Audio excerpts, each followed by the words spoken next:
जब से कांग्रेस ने सत्ता से हाथ धोया तब से उसने मेन स्ट्रीम मीडिया में लिंचिंस्तान का नारा थाम लिया, जिससे देश की छवि पूरे विश्व में खराब होती गई। कुछ सेक्युलर नाम का चोला ओढ़े कांग्रेस ने हमेशा अल्पसंख्यकों का पक्ष लिया और उसी राजनीति के चलते एक ऐसे बिल को लाने की साजिश रची जिससे बहुसंख्यकों यानी देश के हिंदुओं को अपराधी करार किया जा सके। अगर आप उन लोगों में से हैं जो आज भी कांग्रेस को सेक्युलर समझते हैं और उसका समर्थन करते हैं, तो इस वीडियो को देखने के बाद शायद ना करें।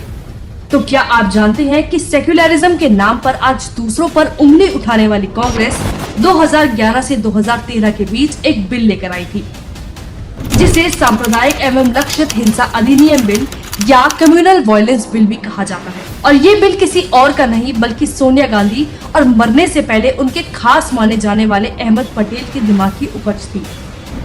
इस बिल को सबसे पहले 2005 में लाया गया, जिसमें साफ तौर पर लिखा था कि किसी भी सांप्रदायिक दंगे में पीड़ित केवल अल्पसंख्यक ही माने जाएंगे, जो कि हमेशा से ही कांग्रेस का वोट बैंक है। लेकिन इस बिल का विरोध होने पर इसे वापस ले लिया गया। पर कुछ साल बाद यानी 2011 में एक कमेटी का गठन हुआ और इस बिल में कुछ बदलाव किए गए। और एक बार फिर 2013 यानी 2014 चुनाव से ठीक पहले अल्पसंख्यक वोट को रिझाने के लिए कांग्रेस द्वारा बिल को फिर से लागू करने की कोशिश की गई।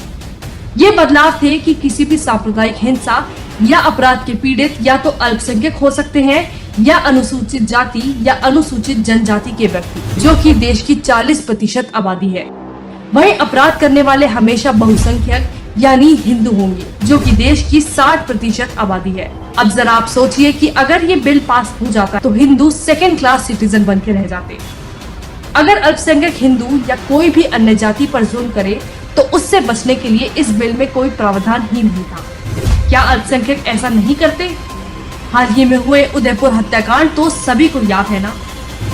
अन्य खतरनाक प्रावधान सिर्फ यही नहीं, इस बिल के अनुसार अगर किसी अल्पसंख्यक महिला के साथ रेप जैसी घटना होती है तो उसे अपराध माना जाता है। लेकिन वहीं अगर किसी हिंदू महिला के साथ कोई दुष्कर्म होता है तो उसे अपराध नहीं करार किया जाता। वहीं अगर अल्पसंख्यक किसी हिंदू की जमीन खरीदना चाहता है और अगर हिंदू इनकार कर देता है तो ये भी अपराध माना जाता। क्या ये बिल किसी निर्दोष हिंदू को झूठे मामले में फंसाने का हथियार से कम नहीं था? आखिर क्यों कांग्रेस ऐसे बिल को लाना चाहती होगी, वो समझने वाले समझ ही गए होंगे। चालबाजी की हद देखें। जिस खास समुदाय की रक्षा के लिए ये बिल लाना चाहती थी, उसे कांग्रेस ने साजिश के तहत समूह का नाम दिया और इस समूह के बहुसंख्यक यानी हिंदुओं को कोई जगह दी ही नहीं और ये मान लिया गया कि हिंदू ही दंगा करते हैं और हिंदू ही अपराधी हैं। अब ऐसे में ये कहना बिल्कुल गलत नहीं होगा कि कांग्रेस पार्टी दोषियों को सजा देने में कम, बल्कि इस बिल की आड़ में हिंदू आतंकवाद की प्रोपेगेंडा को बढ़ावा देने के ज्यादा प्रयास कर रही थी, जबकि इस बिल का असली मकसद किसी भी तरह की सांप्रदायिक हिंसा को रोकना होना चाहिए था, न कि लोगों को अल्पसंख्यक और बहुसंख्यक में बांटना जो सांप्रदायिकता को बढ़ावा दे। चलिए साथ ही आपको बता देते हैं इस बिल को ड्राफ्ट करने वाले कौन थे। ये थे देश के हिंदू विरोधी, विदेशी ताकतों की कठपुतली और एंटोनिया माइनो के चमचे। ये वो लोग थे जो लाखों के विदेशी फंड के जरिए देश में आग लगाने का काम करते हैं। इन लोगों की लिस्ट में शामिल कुछ नाम भी हम आपको बताते हैं। फरहान नकवी और तीस्ता सेतलवाड़, जिन पर 2002 गुजरात दंगों में लोगों को गुमराह करके चंदा के नाम पर फंडिंग लेने जैसे संगीन आरोप हैं। हर्ष मंधर, जिसने आतंकी समूह से जुड़े इशरत जहां और अफजल गुरु जैसे देश विरोधियों का समर्थन किया था। इसके अलावा नजमी वजीरी, मजा दारूवाला, रोहिंग्या समर्थक जॉन दयाल, गगन सेठी, उषा रामनाथन जैसे देश और हिंदू विरोधी शामिल थे।